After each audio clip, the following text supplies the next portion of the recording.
Quels sont donc les dictateurs qui fréquentent le plus souvent Genève? Prenons l'Afrique. Sur les 55 pays du continent, 27 sont désignés comme des dictatures.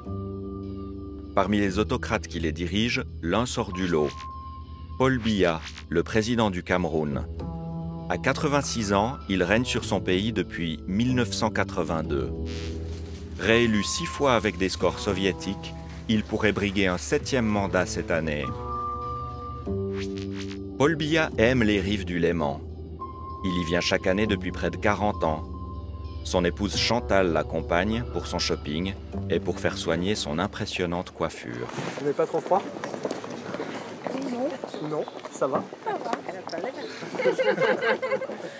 Par rapport aux données de Mike, on voit très bien ici sur l'année 2017 que le président camerounais, en question Paul Biya, il a utilisé son avion pour venir à Genève le 24 mars, le 12 avril, le 14 septembre, le 17 septembre, le 26 septembre et le 21 octobre 2017.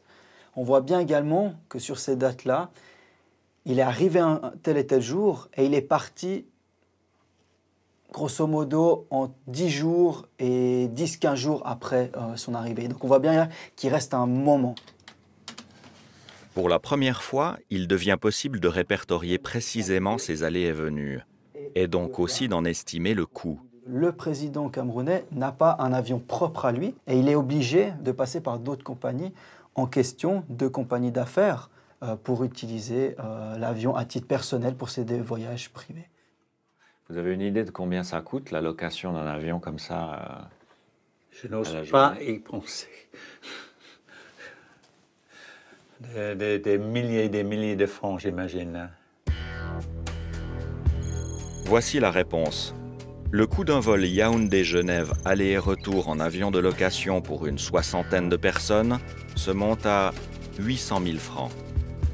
À cela s'ajoute la location et les frais d'entretien de l'avion durant le séjour, soit environ 150 000 francs par jour. Frais hôteliers, comptez environ 40 000 francs par jour. En 35 ans au pouvoir, Paul Biya a passé plus de 4 ans et demi en séjour privé à l'étranger, l'immense majorité à Genève. Selon nos estimations, ces voyages auraient coûté plus de 100 millions de francs. Le Cameroun sombre chaque jour un peu plus dans la pauvreté et l'instabilité politique. Mais le couple présidentiel, lui, n'a pas changé ses habitudes. Durant l'été 2017, il prend ses quartiers, comme chaque année, pendant plusieurs semaines dans son palace favori, l'Intercontinental.